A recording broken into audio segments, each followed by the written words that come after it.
det är jättefint. Alltså det är många som inte säger mycket, men alltså de tackar och bockar. För annars skulle det många trycka med. Va? Och det här var att komma in några timmar och få lite värme och lite social kontakt. Hade det blivit julbord annars? Nej, det är de som gör det, sen är det inget. Så utan de hade ni varit lite hungrigare än jag.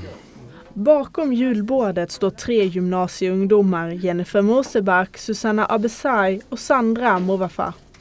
De har volontärarbetat på RIA under hela hösten som del av sitt projektarbete och avslutade hela med måndagens julfirande. Och även om vi inte kan göra någonting för alla så tänkte vi att vi kan göra någonting för de som är här idag. Och då tänkte vi att vi skulle ordna en stor julmiddag för dem alla. Och sen ska vi även överraska dem med julklappar idag. Det är massa vinterkläder som mössor och strumpor och vantar, halsdukar som vi har då fått utav klädesföretag som då har sponsrat det till oss. Så det är jättefina kläder. Hur blir julen för dig då? Har du planerat något? Nej, den blir väl ganska tråkig. Jag har mitt gymkort och så får jag gå ner och träna. Så det är väl det som står på listan. Hur kommer du fira jul?